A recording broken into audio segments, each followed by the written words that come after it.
और बुलेटिन की शुरुआत करेंगे T20 वर्ल्ड कप से जुड़ी बड़ी खबर के साथ। देखिए, अफगानिस्तान का सफर सेमीफाइनल में ही खत्म हो गया है। बड़ी जानकारी आपको दे दें, T20 वर्ल्ड कप के फाइनल में पहुंची दक्षिण अफ्रीका। सेमीफाइनल में अफगानिस्तान को 9 विकेट से हराया और पहली बार वर्ल्ड कप में एंट्री हुई है साउथ अफ्रीका की। देखिए, आज भारत और इंग्लैंड के बीच दूसरा सेमीफाइनल मैच भी है, तो ऐसे में पहली टीम की फाइनल में एंट्री हो गई है। दक्षिण अफ्रीका है वो टीम। अफगानिस्तान को 9 विकेट से हरा दिया है दक्षिण अफ्रीका ने और सेमीफाइनल में अब अफगानिस्तान का सफर खत्म हो गया। अफगानिस्तान की टीम ने बेहतरीन प्रदर्शन किया। ऑस्ट्रेलिया और न्यूजीलैंड की टीम को भी वर्ल्ड कप से बाहर करने में अफगानिस्तान का बड़ा हाथ रहा। अफगानिस्तान का सफर लेकिन सेमीफाइनल के साथ ही खत्म हो गया है और अब T20 वर्ल्ड कप के फाइनल में दक्षिण अफ्रीका की सॉलिड एंट्री हो गई है। सेमीफाइनल में अफगानिस्तान को 9 विकेट से हरा दिया है दक्षिण अफ्रीका ने और पहली बार वर्ल्ड कप फाइनल में पहुंची है दक्षिण अफ्रीका की टीम और अब उसका मुकाबला होगा जो भी आज दूसरा सेमीफाइनल भारत और इंग्लैंड का मैच जीतेगा उसके साथ। तो वहीं दिल्ली से इस वक्त की बड़ी खबर मिल रही है। लालकृष्ण आडवाणी एम्स में भर्ती हैं। देर रात तबीयत खराब होने पर एम्स में भर्ती कराया गया उनको और अब डॉक्टर्स की निगरानी में उनका इलाज जारी है। मैं आपको बता दूं, बीजेपी के वरिष्ठ नेता और पूर्व उप प्रधानमंत्री लालकृष्ण आडवाणी, उनकी तबीयत बिगड़ गई देर रात बुधवार की देर शाम और उसके बाद उन्हें दिल्ली के एम्स में भर्ती कराया गया जहां डॉक्टर्स की निगरानी में उन्हें रखा गया है। 96 वर्षीय आडवाणी उम्र संबंधित स्वास्थ्य समस्याओं का सामना कर रहे हैं और इसलिए उनका समय समय पर घर पर ही चेकअप भी किया जाता है और बुधवार देर शाम को उन्हें कुछ दिक्कत महसूस हुई जिसके बाद तुरंत उन्हें एम्स ले जाया गया जहां डॉक्टर्स ने उन्हें अपनी निगरानी में भर्ती कर लिया। और ये जानकारी भी मैं आपको दे दूं कि आडवाणी को इसी साल मार्च में देश के सर्वोच्च नागरिक सम्मान भारत रत्न से सम्मानित भी किया गया था और अब वो एम्स में भर्ती है स्वास्थ्य संबंधित समस्याओं के चलते। और अब अगली बड़ी खबर रायपुर से। 28 जून को यूनिफाइड कमांड की बैठक होने वाली है। नक्सल मोर्चे और विकास को लेकर ये चर्चा होगी। सीआरपीएफ, आईटीबीपी, बीएसएफ के साथ छत्तीसगढ़ पुलिस के अधिकारी इस बैठक में शामिल होंगे। तो unified command for a region, MHA के अधिकारी भी बैठक में होंगे शामिल और 2 सेशन में ये यूनिफाइड कमांड की बैठक होगी।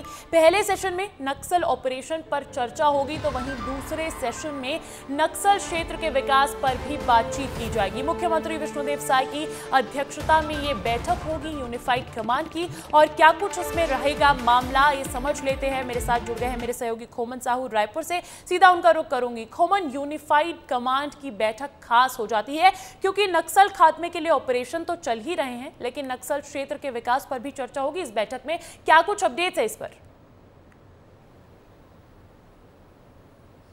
देखिए अंजलि, इस पर 2 चीज़ों पर फोकस रहने वाला है। पहला चीज़, रणनीति बनाई जाएगी नक्सल ऑपरेशन को लेकर। दूसरी चीज़, नक्सल क्षेत्रों में किस तरीके से सरकार की योजना को पहचाना है, सड़क, स्कूल, कॉलेज बनवाना है, उस पर भी चर्चा की जाएगी। पिछले 5-6 महीनों में आपने देखा था कि छत्तीसगढ़ सरकार ने किस तरीके से काज किया है। 100 से ज़्यादा नक्सली मारे गए। इसके अलावा 500 से ज़्यादा नक्सली जो है उन्होंने आत्मसमर्पण किया है। 500 से ज्यादा नक्सलियों को पुलिस ने गिरफ्तार किया है। तो एक तरफ से छत्तीसगढ़ सरकार संवाद कर रही है, दूसरी तरफ रणनीति बना रही है और तीसरी तरफ किस तरीके से उन क्षेत्रों में विकास पहुंचाया जाए इस पर बातचीत करी। तो जो 28 जून को बैठक होने वाली है यूनिफाइड कमांड की, काफी महत्वपूर्ण होने वाली है। आगे किस तरीके से छत्तीसगढ़ सरकार काम करेगी नक्सल मोर्चे पर, खासकर उस पर चर्चा होने वाली है क्योंकि देश के केंद्रीय गृह मंत्री अमित शाह ने साफ तौर पर कह दिया कि छत्तीसगढ़ को 2 साल में नक्सल मुक्त बनाना है। तो ऐसे में रणनीति तैयार की जाएगी कि 2 साल में किस तरीके से बस्तर से नक्सलवाद खत्म किया जाना है क्योंकि बस्तर बहुत खूबसूरत है अंजलि और इस खूबसूरती को देश दुनिया को छत्तीसगढ़ सरकार दिखाना चाहती है और यही कारण है कि जो बैठक होगी उसमें नक्सली खात्मे को लेकर चर्चा की जाएगी। बिल्कुल खोमन, जैसा कि आपने बताया कि पिछले कुछ महीनों से छत्तीसगढ़ सरकार फुल ऑन एक्शन मोड में नजर आ रही है लाल आतंक के खात्मे की तरफ और इसी बीच खबरें भी आती रहती है। हाल ही में दंतेवाड़ा की भी खबर आई थी, 17 नक्सलियों ने भी सरेंडर कर दिया था। सरेंडर हो रहा है, गिरफ्तारियां हो रही है, तो कहीं ना कहीं उसी के बीच ये यूनिफाइड कमांड की बैठक भी बेहद खास हो जाती है। बहुत बहुत शुक्रिया तमाम अपडेट्स के लिए।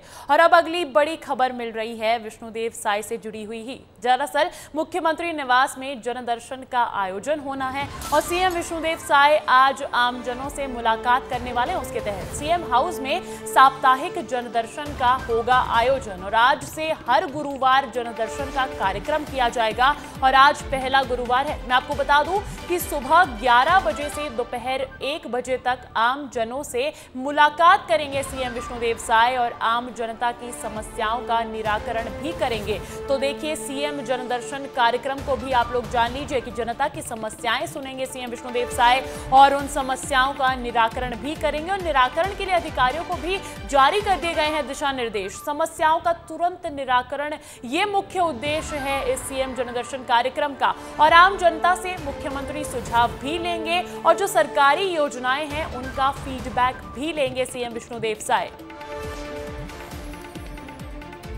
और देखिए, भोपाल से भी एक बड़ी खबर है नर्सिंग घोटाले को लेकर। नर्सिंग कॉलेजेस को मान्यता देने में कई जगह गड़बड़ी की गई है और मेडिकल यूनिवर्सिटी की टीम ने भी नहीं की सही जांच। कई कॉलेज छोटे छोटे फ्लैट या कागज पर हो रहे हैं संचालित। सीबीआई ने मेडिकल यूनिवर्सिटी के जांच दलों को नोटिस देकर अब जवाब मांगा है। साथ ही साथ ये खबर भी मैं आपको दे चुकी थी कि डॉक्टर्स और नर्सिंग स्टाफ को नोटिस भेजे गए हैं जिन पर जवाब मांगे गए हैं। दरअसल उन तक भी ये कार्रवाई पहुंच रही है। तो ये मान्यता देने में कई जगह जो गड़बड़ी की गई है उस पर भी अब एक्शन लेते हुए नजर आ रही है सीबीआई की टीम। मेडिकल यूनिवर्सिटी की टीम ने भी नहीं की है सही से जांच और कई कॉलेजेस छोटे छोटे फ्लैट या कागज पर हो रहे हैं संचालित। क्या है पूरा मामला, समझना चाहूंगी मेरे सहयोगी सूरज तिवारी से, मेरे साथ जुड़ गए हैं भोपाल से। सूरज, ये क्या नई अपडेट निकलकर सामने आ रही है नर्सिंग फर्जीवाड़े से जुड़ी हुई?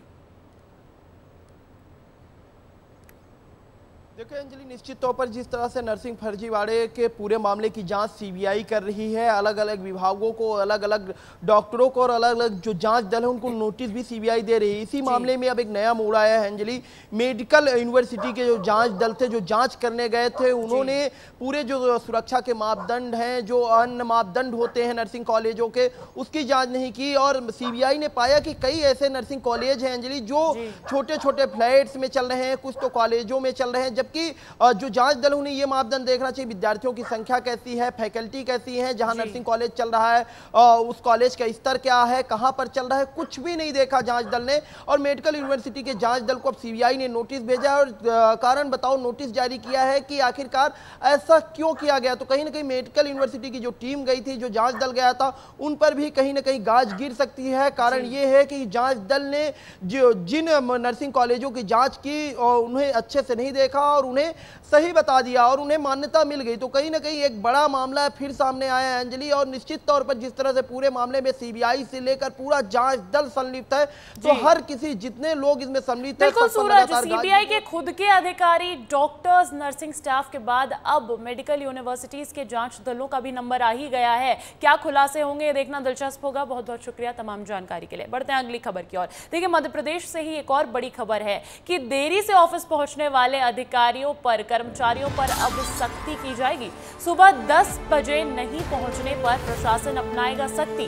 सुबह 10 बजे से शाम 6 बजे तक निर्धारित है समय और अगर देरी से चलते हैं अगर कर्मचारी और अधिकारी तो उन पर कार्रवाई की जाएगी। तो मध्य प्रदेश प्रशासन जो है सख्त हो गया है। देरी से ऑफिस पहुंचने वाले अधिकारी और कर्मचारियों पर यह सख्ती अपनाई गई है और सुबह 10 बजे जो नहीं पहुंचेंगे उस पर प्रशासन कुछ ना कुछ एक्शन लेगा। तो सुबह 10 बजे पहुंच जाएं आप।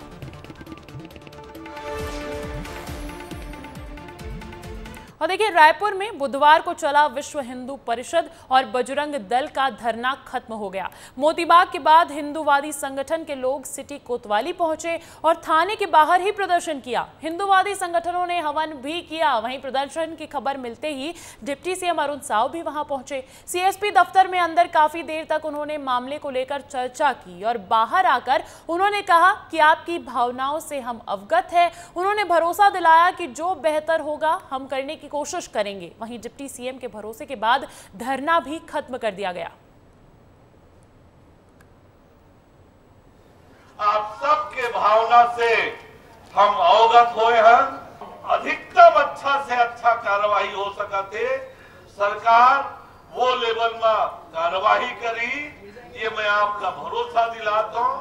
अपन जो नेतृत्व है हमारे जो वरिष्ठ पदाधिकारी है, हमारे वरिष्ठ पदाधिकारी है, जेकर मन के साथ हम बैठ के विस्तार से चर्चा करे हैं, जो अच्छा से अच्छा हो सकते आपकी मांग के लिए वो करे कि मैं अपना भरोसा दिलाता हूँ। और अब आज की बात में बात मौसम की भी कर लेते हैं। देखिए, राजधानी भोपाल में गरज चमक के साथ हुई बारिश, देर रात बदला मौसम का मिजाज और झमाझम बारिश भी देखी गई। लोगों को तेज उमस से मिली राहत और अगले 3 दिन एमपी में तेज बारिश का अलर्ट भी जारी कर दिया गया है। एमपी के ज्यादातर क्षेत्रों में आज होगी तेज बारिश, गरज चमक के साथ तेज हवा चलने के भी अनुमान लगाए जा रहे हैं। तो देखिए, मध्य प्रदेश का मौसम अब खुशनुमा नजर आ रहा है। राजधानी भोपाल में गरज चमक के साथ हुई बारिश, देर रात बदला मौसम का मिजाज, झमाझम बारिश देखी जा रही है और लोगों को तेज उमस से राहत भी मिल गई है। वहीं अगर बात करें छत्तीसगढ़ के मौसम की, तो प्रदेश में बारिश की संभावना जता दी गई है। प्रदेश के 22 जिलों में अलर्ट जारी कर दिया गया है और आंधी और गरज चमक की संभावना भी जताई जा रही है। मौसम विभाग ने जारी किया है अलर्ट, 11 जिलों में ऑरेंज अलर्ट जारी कर दिया गया है। तो 22 जिलों में बारिश का अलर्ट जारी किया है और 11 जिलों में ऑरेंज अलर्ट जारी कर दिया गया है। प्रदेश भर में छत्तीसगढ़ में बारिश की संभावना जताई गई है। आंधी और गरज चमक की संभावना भी जताई जा रही है। मौसम विभाग ने अलर्ट जारी किया है, 11 जिलों में ऑरेंज अलर्ट भी जारी कर दिया गया है। और मौसम की अपडेट्स लेंगे, मेरे साथ जुड़ गए हैं मेरे सहयोगी सूरज तिवारी भोपाल से और खोमन साहू रायपुर से। सूरज, सबसे पहले आपका रुख करूंगी। मध्य प्रदेश में अब मौसम में राहत मिलती नजर आ रही है, खुशनुमा मौसम देखा जा रहा है। क्या कहता है मध्य प्रदेश का अभी का मौसम और आने वाले दिनों का मौसम?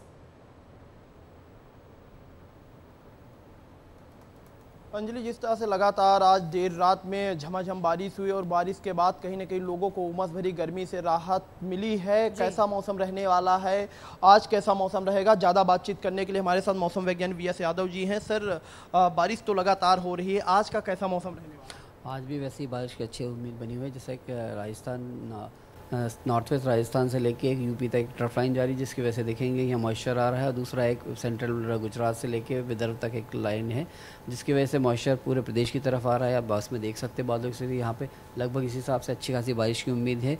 जिस हिसाब से ग्वालियर चंबल वगैरह में भी अच्छी बारिश है। ग्वालियर में 5 सेंटीमीटर, मुरैना में 7 सेंटीमीटर, दमोह में 5 और आंकड़े जस्ट आए रहे हैं। और भोपाल की बात करें, भोपाल एयरपोर्ट पे 4 सेंटीमीटर और अपने शहर की बात करेंगे तो यहाँ भी 4 सेंटीमीटर दर्ज की गई है बारिश। सर, मानसून तो पूरे मध्य प्रदेश को कवर कर लिया या अभी कुछ हिस्से बाकी है मानसून के?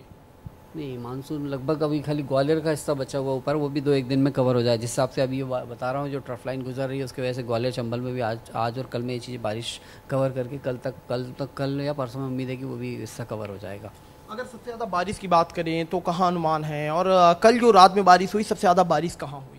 अभी तो आंकड़े आ ही रहे हैं। जैसे मेरे पास अभी जो आंकड़ा आया उसमें मुरैना में 7 सेंटीमीटर बताया, ग्वालियर में 5 सेंटीमीटर बताया है और दमोह में भी 5 सेंटीमीटर दर्ज किया गया है। अभी आ ही रहे हैं। और अगले 24 घंटे की बात करेंगे तो अपने नर्मदापुरम, विदिशा, गुना, अशोकनगर, ग्वालियर, टीकमगढ़ यहाँ पे हैवी रेनफॉल का एक्सपेक्टेशन दिया गया है, जहाँ पे बारिश हो 64 mm से ज़्यादा हो सकती है। और बाकी बारिश की बात करें तो पूरे प्रदेश में ही बारिश की स्थिति लगातार बनी हुई है, क्योंकि मानसून आ चुका है। अगर अगली डेट में भी देखेंगे तो मानसून लगभग कवर अप ही है। बस ये जो वार्निंग की स्थिति ज़्यादा हो जाएगी, मतलब ये अपना नॉर्थ ईस्ट, अपना साउथ ईस्ट वाला हिस्सा जो है जो लगा हुआ है छत्तीसगढ़ से, इस तरफ ज़्यादा बारिश की उम्मीद कर रहे हैं। अभी तेज हवाएं भी चलेंगी सर? हाँ, अभी तेज तो ज़्यादा नहीं है, लेकिन 30 से 40, पहले जो 50 से 60 हो जाती है, अभी 30 से 40 के आसपास रहती है टाइम। बिल्कुल, चलिए, तो बारिश की संभावनाएं तमाम जिलों में है। खोमन, रायपुर का, छत्तीसगढ़ का मौसम क्या कहता है? वहां पर कितने जिलों में बारिश का हाई अलर्ट है?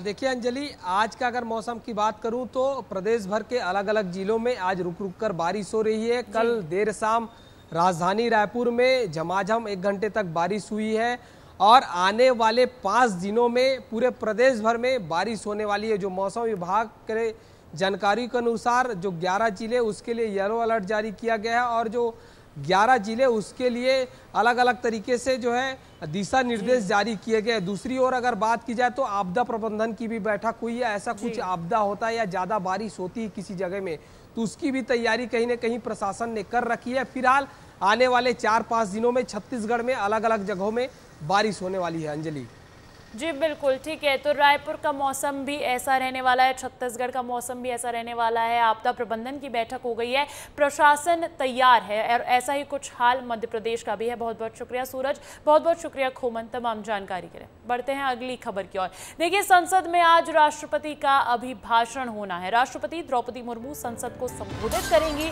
संसद के संयुक्त सत्र को संबोधित करेंगी राष्ट्रपति द्रौपदी मुर्मू। राज्यसभा का सत्र भी आज से ही शुरू हो रहा है। उससे पहले जो है एक सत्र चलेगा जहां पर राज्यसभा के सांसद और लोकसभा के सांसद संयुक्त तरीके से बैठेंगे और वहां पर भाषण होगा राष्ट्रपति द्रौपदी मुर्मू का। तो संसद में आज राष्ट्रपति का अभिभाषण होना है।